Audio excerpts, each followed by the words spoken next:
a morte de Cristo por seu povo. Ele deu a sua vida por nós. 1 João 3, versículo 16. Crente, eu lhe convido a contemplar essa sublime verdade, assim proclamada para você em simples monossílabas. Ele deu a sua vida por nós. Não existe nenhuma só palavra extensa nessa frase. Tudo nela é muito simples. É simples porque é sublime.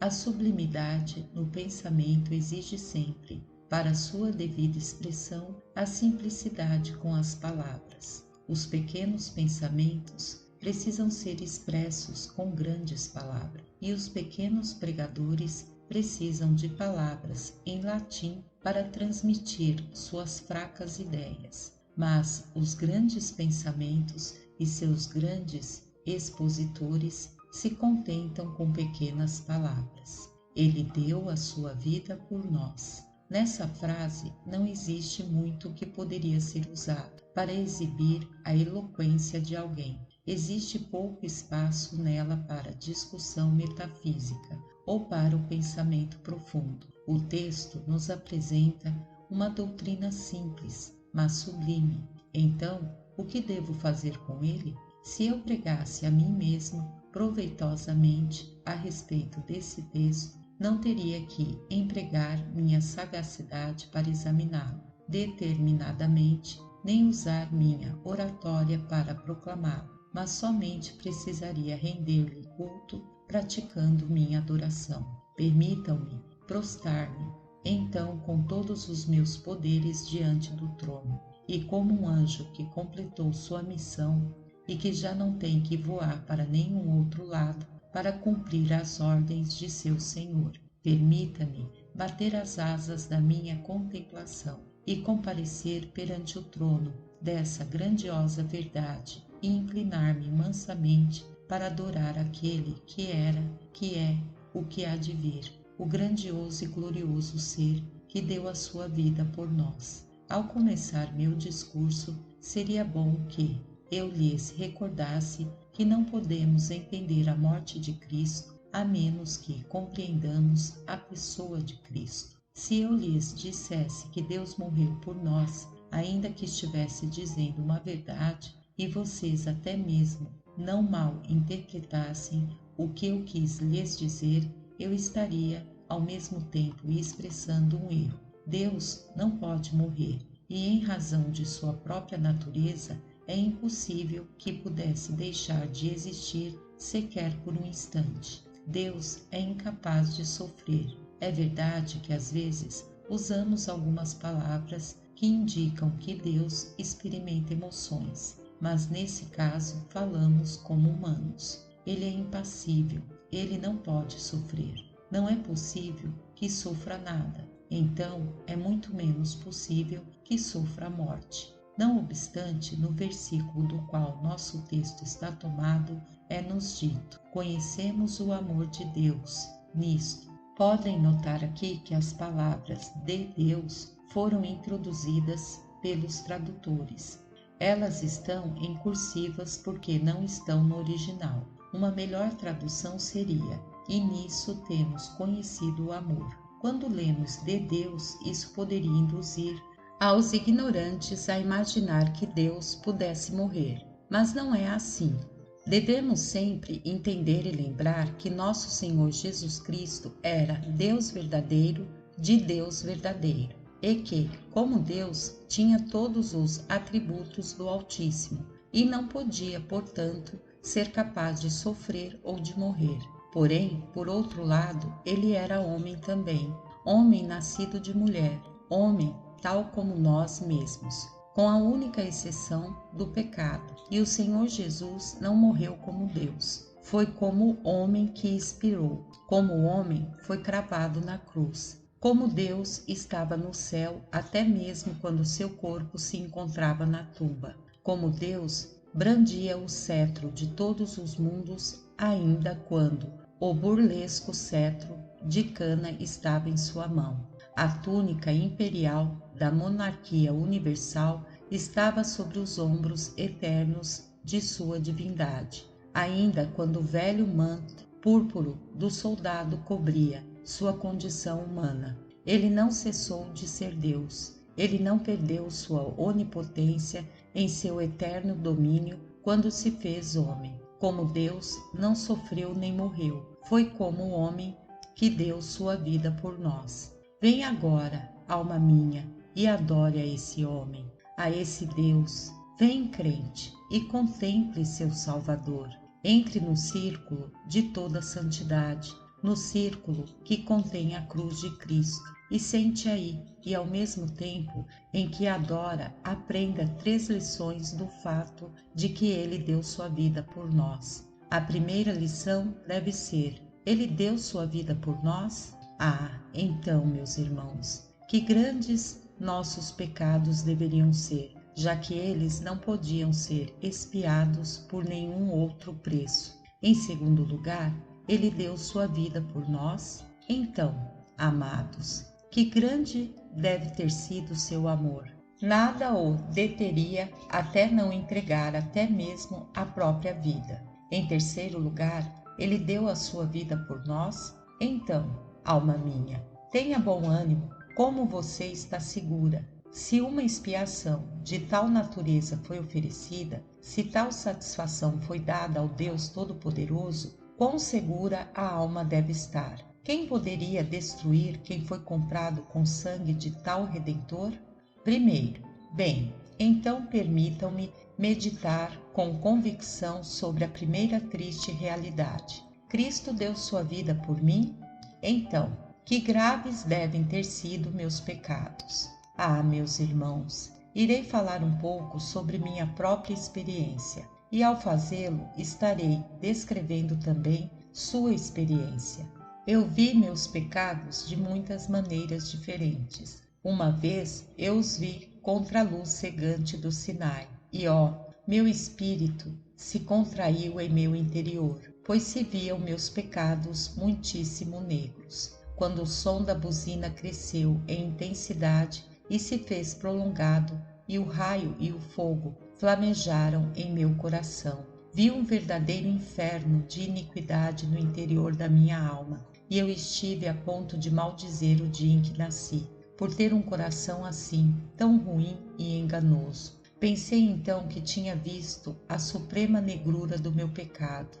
Ai, mas não tinha visto o suficiente de meu pecado para fazer-me aborrecê-lo, a ponto de abandoná-lo, pois essa convicção passou. O Sinai não foi senão um vulcão que foi despertado e silenciado, e depois comecei a jogar de novo com o pecado e a amá-lo da mesma forma de sempre. Contemplei um outro dia, outro espetáculo. Vi meus pecados à luz do céu. Olhei para o alto e considerei os céus, a obra dos dedos de Deus. Percebi a pureza do caráter de Deus escrita nos raios do sol, e vi sua santidade esculpida no amplo mundo e também revelada na Escritura. E ao momento de comparar-me com ele, pensei que via quão negro eu era. Ó Deus, até não ver a glória de teu caráter, nunca conheci a atrocidade de minha própria culpa.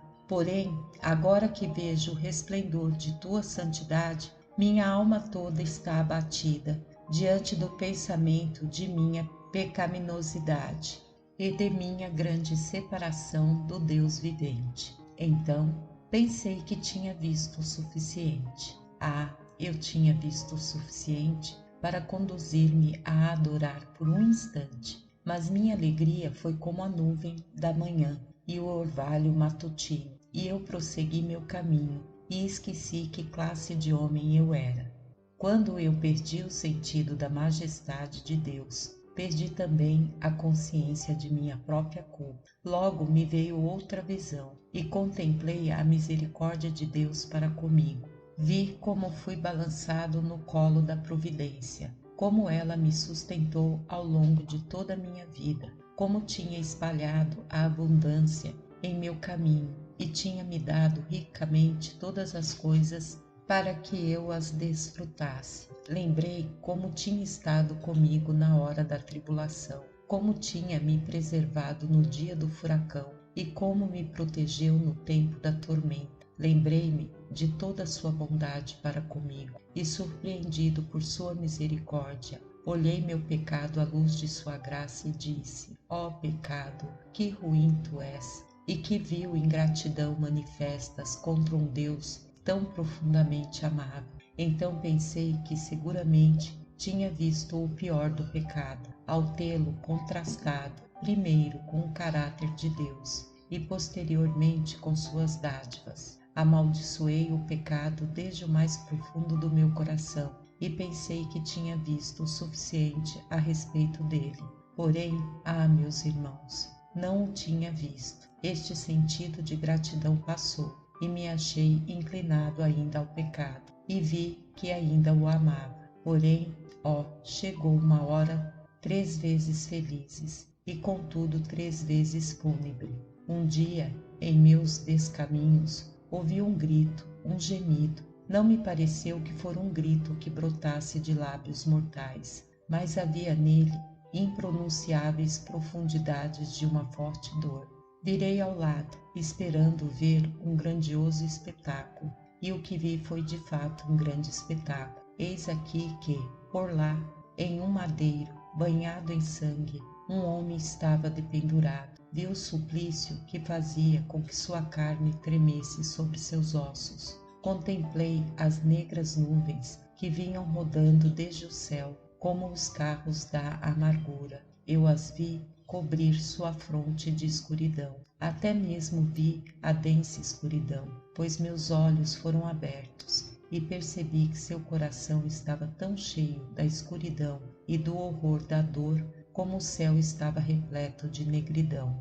Logo, a mim, pareceu-me ver dentro de sua alma, e aí divisei torrentes de indizível angústia, mananciais de tormento, de um caráter tão terrível que nenhum lábio mortal se atreveria em beber, para não se queimar com seu fervente calor. Perguntei: quem é esse poderoso sofredor? Por que ele sofre assim? Ele foi o pior dos pecadores, o mais vil de todos os blasfemos? Mas então veio uma voz desde a glória excelsa que disse: esse é meu filho amado, mas ele tomou sobre si o pecado do pecador e tem que sofrer o castigo. Ó Deus, pensei, eu nunca olhei para o pecado até essa hora, quando eu o vi arrebatar as glórias de Cristo de sua cabeça, quando por um instante pareceu até mesmo retirar a misericórdia de Deus dele, e quando eu o vi coberto com seu próprio sangue e submerso nas máximas profundezas de oceanos de aflição, logo eu disse: agora saberei o que és, ó pecado, como nunca antes o soube. Ainda que esses outros espetáculos pudessem me ensinar algo do terrível caráter do mal, contudo nunca entendi quão vil era a culpa do homem traidor para com Deus do homem até ver o Salvador no madeiro. Ó herdeiro do céu, levante agora seus olhos e contemple os cenários dos sofrimentos pelos quais seu Senhor passou por sua culpa. Venham à luz da lua e pare entre essas oliveiras. Veja-o suar grandes gotas de sangue. Segue-o desde este jardim até o tribunal de Pilatos. Olhe para o seu mestre submetido aos insultos mais profanos e imundos. Contemple a face de imaculada beleza profanada pela saliva dos soldados. Olhe sua cabeça perfurada com espinhos. Observe suas costas toda rasgada, sulcada, ferida e sangrenta sob o terrível látego. E, ó cristãos, observem-no morrer. Anda e pare onde sua mãe esteve e ouça-o dizer-lhe: homem, contempla seu Salvador. Aproximem-se nesta noite e se detenha onde João esteve e ouça-o exclamar: tenho sede, e debruça-se incapaz de mitigar suas dores ou de compreender sua amargura. Então, tendo chorado ali, levante sua mão e clame: vingança! Cadê os traidores? Onde eles estão? E uma vez que seus pecados sejam postos à luz como assassinos de Cristo, Não permita que nenhuma morte seja demasiadamente dolorosa para eles, ainda que isso implique desprender-se do braço direito ou arrancar o olho direito e apagar sua luz para sempre. Faça-o, pois se esses assassinos assassinaram a Cristo, então eles devem morrer. Eles poderiam sofrer uma morte terrível, mas precisam morrer. Que Deus, Espírito Santo, lhes ensine essa primeira lição, meus irmãos, a ilimitada perversidade do pecado, pois Cristo teve que colocar sua vida para que o pecado de vocês pudesse ser suprimido. Segundo, agora temos de considerar o segundo ponto e vamos levantar nossos corações desde as profundezas da tristeza até as alturas do afeto. O Salvador deu sua vida por mim? Vamos ler assim agora. Ele deu sua vida por mim, e oro pedindo ao Senhor que ajude a cada um de vocês, pela fé, a lê-lo assim, porque se dizemos nós, seria tratar com generalidades, e é verdade que são benditas generalidades, mas nesse momento devemos tratar com coisas específicas, e cada um de nós que possa fazê-lo verdadeiramente, diga: Ele deu sua vida por mim. Então, quão grandemente Ele deve ter me amado? Ah, Senhor Jesus, nunca conheci teu amor enquanto não compreendia o significado de tua morte. Amados, se podemos, vamos tentar contar de novo a história de nossa própria experiência para fazer-lhes ver como o amor de Deus deve ser assimilado. Venha, Santo, sente-se e medita em sua criação. Note que maravilhosamente foi formado e como seus ossos encaixaram-se entre si, e comprove que nisso existe amor. Observe, depois essa predestinação que o colocou aí onde você está, pois as cordas lhe caíram em lugares deleitosos, e apesar de todas as suas tribulações, em comparação com muitas pobres almas, foi-lhe encarregada uma formosa herança. Note, então, o amor de Deus manifestado na predestinação que o fez o que é e que o colocou onde está. Logo, olhe o passado e veja a misericórdia de seu amor, segundo lhe foi mostrada em toda a sua peregrinação até agora. Você está envelhecendo e seu cabelo está se tornando branco sobre sua fronte, mas ele o levantou todos os dias desde a antiguidade. Nenhuma de todas as boas palavras que o Senhor seu Deus disse nos falhou. Recorde a história de sua vida. Regresse agora e considere a tapeçaria de sua vida que Deus tem elaborado cada dia no fio de ouro de seu amor. E note que quadros de graça existem nele. Você não pode dizer que Jesus o amou? Volte os seus olhos ao passado e leia nos antigos rolos do pacto eterno e veja seu nome entre os primogênitos, os eleitos, a igreja do Deus vivente. Conteste, ele não o amava quando escreveu seu nome ali? Veja e lembre como os eternos acordos foram feitos e como Deus decretou e arrumou todas as coisas de tal forma que sua salvação fosse realizada. Conteste, não existia amor ali? Faça uma pausa diante da lembrança de suas convicções. Pense em sua conversão. Recorde sua preservação e como a graça de Deus esteve trabalhando em você.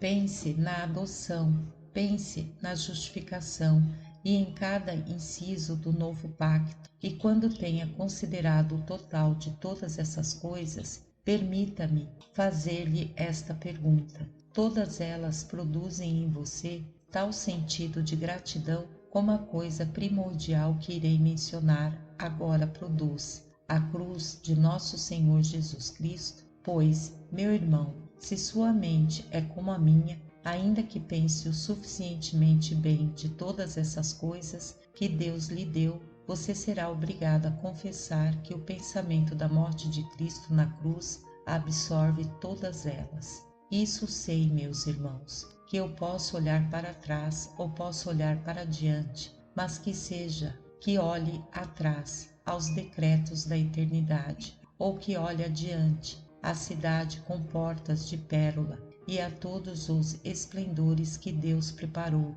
para seus próprios filhos amados. Não posso jamais ver o amor de meu Pai brilhando de tal forma em toda a sua refulgência como quando olho para a cruz de Cristo e o vejo morrer ali. Posso ler o amor de Deus nas letras de pedra do pacto eterno e nas flamejantes letras do céu no mais além. Mas, meus irmãos, nessas linhas carmesins, nessas linhas escritas com sangue, existe algo mais assombroso do que existira em qualquer outro lado, pois dizem, ele deu sua vida por nós. Ah, aqui é onde vocês aprendem do amor. Vocês conhecem a velha história de Damão e Pítias e como os dois amigos debatiam entre si para decidir quem devia morrer pelo outro. Isso era amor. Mas não existe comparação entre Damão e Pítias e um pobre pecador e seu Salvador. Cristo deu sua vida, sua gloriosa vida por um pobre verme. Ele despojou a si mesmo de todos os esplendores e depois de toda a sua felicidade, e depois de sua própria justiça, e depois de suas próprias vestes, até ficar nu para sua própria vergonha. E logo deu sua vida, que era tudo o que lhe restava, pois nosso Salvador não reservou nada para si. Só pense nisto por um instante. Ele tinha uma coroa no céu, mas a colocou de lado para que você e eu pudéssemos levar uma coroa para sempre. Ele tinha um cinturão ao redor de seus lombos, de um esplendor mais brilhante que as estrelas, mas o tirou e o deixou de lado, para que vocês e eu pudéssemos levar um cinturão de justiça eternamente. Ele tinha escutado os santos cânticos dos querubins e dos serafins, mas deixou tudo isso para que nós pudéssemos morar para sempre onde os anjos cantam. E logo veio à terra, e ele tinha muitas coisas, inclusive em sua pobreza, que poderiam atender ao seu consolo. Ele despojou-se primeiro de uma glória e logo de outra diante da exigência do amor. E ao fim, a conclusão foi que não lhe restava nada senão uma pobre túnica de um só tecido de cima a baixo, a qual grudava em suas costas por conta do sangue, e até isso se desfez. Logo já não lhe restava nada, pois não reservou para si nenhuma só coisa. Vejam, poderia ter dito, façam um inventário de tudo que tenho, até o último centavo. Renunciei absolutamente a tudo pelo resgate de meu povo, e não lhe restava nada senão sua própria vida. Ó, insaciável amor, não poderia ter se detido aqui, ainda que tivesse renunciado a uma mão para cancelar o pecado e a outra mão para nos reconciliar com Deus, e tivesse renunciado a um pé para que o nosso pé pecador pudesse ser para sempre transpassado de lado a lado e cravado, sujeitado para que não se desviasse jamais, e tinha renunciado ao outro pé para que fosse sujeitado ao madeiro, para que nós pudéssemos ter nossos pés livres para correr a corrida celestial, que lhe restava nada senão seu pobre coração, e também renunciou ao seu coração que foi aberto para que se derramasse pela ferida da lança, e com abundância brotou dali sangue e água. Ah, meu Senhor, o que eu alguma vez tenha lhe dado, comparado com tudo que tu renunciaste por mim? Eu lhe dei algumas pobres coisas, como escassas moedas enferrujadas, mas que pouco é isso comparado com o que tu me deste. De vez em quando, meu Salvador, eu te ofereci um pobre hino acompanhado por um instrumento desafinado. Algumas vezes, Senhor, prestei algum pequeno serviço para ti, mas aí meus dedos estavam tão negros que estragaram o que eu gostaria de lhe apresentar tão branco como a neve. Senhor meu, não é nada o que eu fiz por ti. Não, ainda que eu tenha sido um missionário e renunciado ao lar e aos amigos. Não, ainda que tenha sido um mártir e tenha entregado meu corpo para ser queimado, eu direi, na última hora, meu Senhor, não fiz nada por ti. Depois de tudo, em comparação com o que tu fizeste por mim, contudo, o que mais posso fazer? Como posso mostrar meu amor por ti, devido teu amor por mim, tão incomparável, tão sem par? Que farei? Não farei nada, senão, enternecido por tua bondade, irei prostrar-me em terra e chorarei para louvor da misericórdia que achei. Isso é tudo que eu posso fazer, e isso devo fazer, e farei.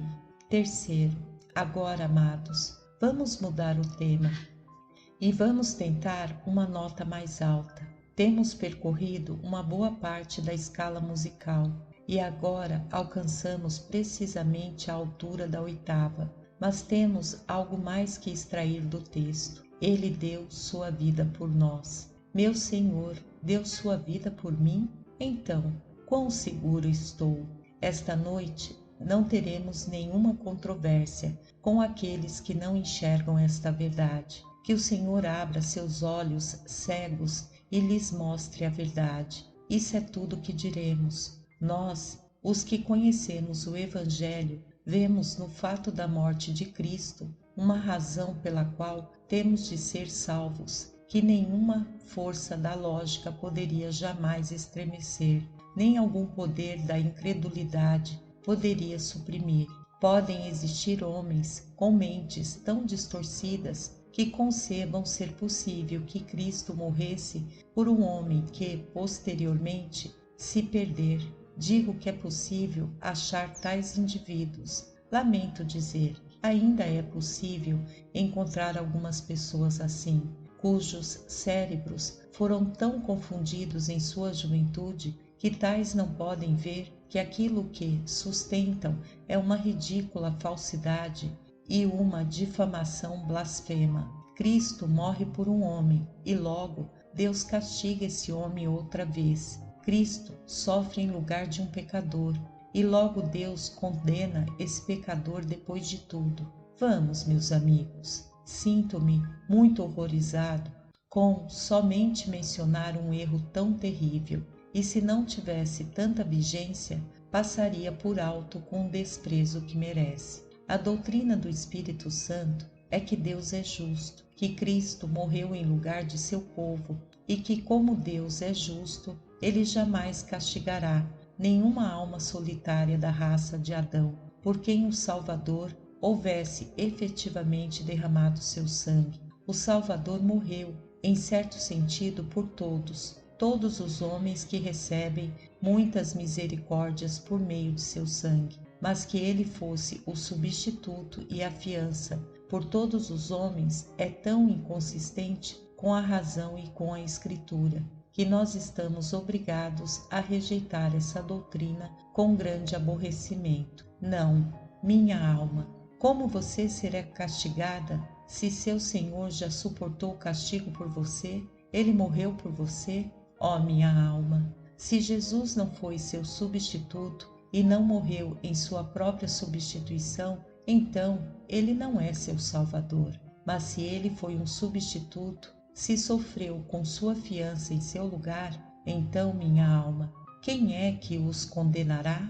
Cristo morreu sim e ressuscitou e se assenta à direita de Deus e faz intercessão por nós. Esse é o argumento de maior peso. Cristo deu sua vida por nós e assim, sendo inimigos, fostes reconciliados com Deus pela morte de seu Filho. Muito mais, estando reconciliados, seremos salvos por sua vida. Se as agonias do Salvador tiram nossos pecados, a vida eterna do Salvador, conjuntamente com os méritos de sua morte, deve preservar seu povo até o fim. Isso eu sei, e poderiam ouvir que os homens gaguejam ao dizê-lo. que o que eu prego é a velha verdade luterana, calvinista, augustiniana, paulina e cristã, que não existe nenhum só pecado no livro de Deus contra ninguém que tenha fé. Nossos pecados foram postos sobre a cabeça de Azazel, e não existe nenhum pecado que algum crente tenha cometido que tenha poder algum de condená-lo, pois Cristo quitou o poder condenatório do pecado, permitindo-o condenar-se a si mesmo, falando em uma aventurada metáfora, pois o pecado condenou a Cristo, e dado que o pecado condenou, o pecado não pode condenar-nos. Ó crente, essa é sua garantia, que todos os seus pecados, suas culpas e todas as suas transgressões e iniquidades foram expiadas, e foram expiadas antes de tê-las cometido.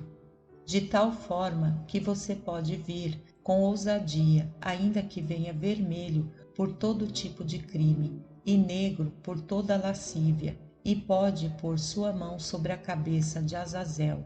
E quando tenha posto sua mão aí, e tenha visto que Azazel é enviado ao deserto, então você pode aplaudir com alegria e dizer: foi concluído, o pecado foi perdoado. Aqui existe perdão para passadas transgressões. Não importa que negro seja seu molde. Ó minha alma, com assombro, veja, aqui existe perdão também para pecados futuros. Isso é tudo o que preciso saber. O Salvador morreu por mim? Então eu não preservarei no pecado, para que a graça abunde, porém nada me deterá de gloriar-me em todas as igrejas do Senhor Jesus, porque todos meus pecados são assim inteiramente tirados de mim, e aos olhos de Deus posso cantar como Hart o fez, vestido com o manto imaculado de Cristo, santo como o santo. Ó morte maravilhosa de Cristo, que firmemente coloca os pés dos membros do povo de Deus sobre as rochas do amor eterno, e que firmes os mantém ali.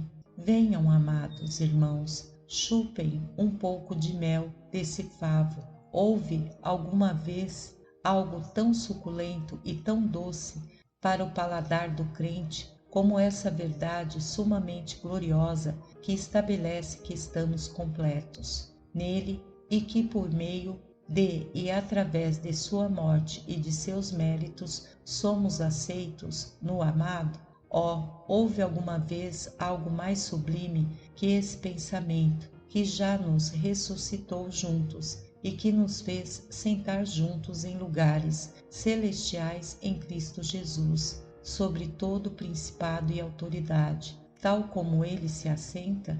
Certamente não existe nada mais sublime que isso, exceto que um pensamento essencial sela todas essas coisas com algo mais que seu próprio valor. E esse pensamento essencial é que, ainda que os montes se movam e as colinas tremam, o pacto de seu amor jamais se apartará de nós. Pois, diz o Senhor, eu jamais te esquecerei, ó Sião. Eis aqui que nas palmas das mãos lhes tenho escrita. Diante de mim sempre estão seus muros.